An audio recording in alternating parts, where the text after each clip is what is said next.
पाकिस्तान के लिए जासूसी के आरोप में यूट्यूबर ज्योति मल्होत्रा को गिरफ्तार कर लिया गया है। गिरफ्तार यूट्यूबर ज्योति से राष्ट्रीय जांच एजेंसी यानी एनआईए पूछताछ कर रही है। एनआईए की टीम सोमवार को ज्योति से पूछताछ करने हिसार पहुंची थी। इसके बाद उसे हिरासत में लेकर चंडीगढ़ ले गई। अब ज्योति से टेरर लिंक को लेकर पूछताछ की जाएगी। इसके साथ जम्मू इंटेलिजेंस भी यूट्यूबर से पूछताछ करेगी। इससे पहले यूट्यूबर ज्योति मल्होत्रा का इंस्टाग्राम अकाउंट बैन कर दिया गया। उसके 1.39 लाख फॉलोअर्स थे। रविवार 18 मई की रात को हिसार पुलिस ज्योति के घर पहुंची थी। वहां छानबीन कर कुछ दस्तावेज जब्त किए गए हैं। हिसार पुलिस की जांच में यह पता चला है कि ज्योति पहलगाम हमले से पहले कश्मीर गई थी।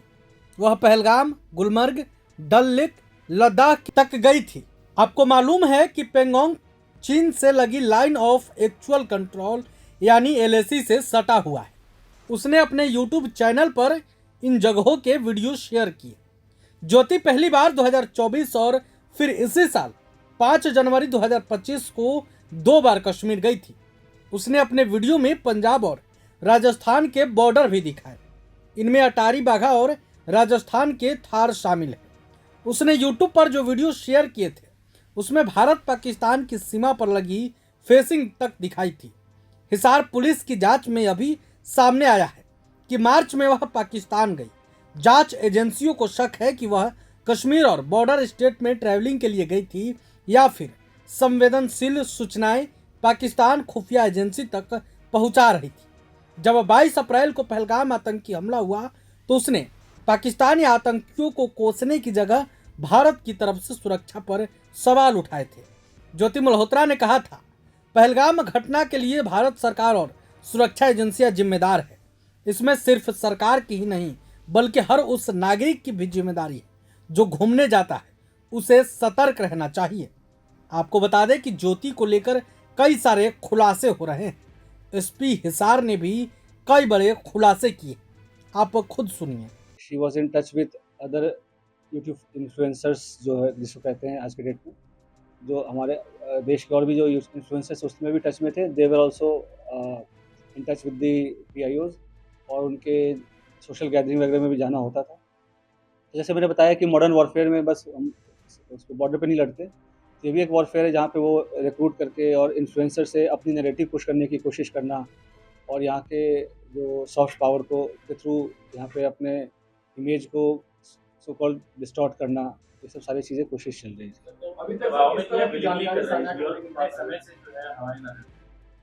अभी जैसे मैं अभी दबाव का तो ऐसा कोई ये सब इन्वेस्टिगेशन का विषय है। अभी तक तो दबाव वाली ऐसी कोई बात नहीं है। जैसे मैंने बोला कि ट्रैवल ब्लॉगर थी और जो पूछताछ में जैसे कि चंद व्यूवर्स और लाइक्स और शेयर्स के चक्कर में ट्रैप में आ गया। उसके बाद उसे जैसे शी विजिटेड पाकिस्तान, तो वो भी काइंड ऑफ स्पॉन्सर्ड ट्रिप ही था। तो ये सब उसे लगता है कि इजी एक्सेस टू मनी इस सब के कारण विजिट करना। उसमें आप देखेंगे सोशल मीडिया पे वीडियोस वगैरह भी है जहाँ पे शी इज़ रिक्वेस्टिंग कि मुझे चाइना जाना है, वीज़ा हमें दे दो, इस टाइप की चीज़ें। तो ये सब बताया कि लोगों को पता नहीं होता कि कब वो किस गलत राह पे चल पड़ते हैं, क्या उसका असल एम क्या है, उसका प्रोफेशन क्या है और लोग कैसे उनको मिसयूज़ कर रहे हैं।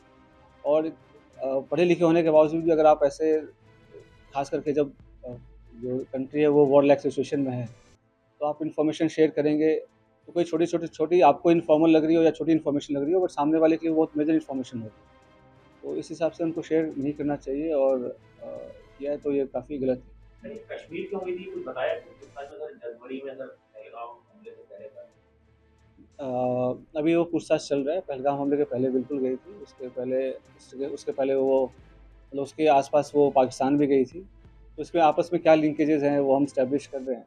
ठीक है। और उसके PIO क्या दूसरे जो इन्फ्लुएंसर हैं उनके जरिए से नैरेटिव सेट करना चाहते हैं, क्या आप लोग ये रडार पे कितने ऐसे हैं? तो जो इसके थ्रू और भी जो इंडियन कॉन्टैक्ट्स हैं तो हम उसको भी इन्वेस्टिगेट कर रहे हैं। तो हमें कुछ लीड्स मिली हैं कि कुछ और लोग भी इन्वॉल्व हैं। तो वी आर इन्वेस्टिगेटिंग दैट और कौन उनके साथ इन्फॉर्मेशन कर रहा था शेयर। और तो 2-3 दिन में हमारे चीज़ें और क्लियर हो जाएंगी। हमारी फॉरेंसिक एनालिसिस भी हो जाएंगी जब तक उनके डिवाइसेस की। Will be able to brief in the better. Prabhat Khabar .com, विश्वास वही, रफ्तार नहीं।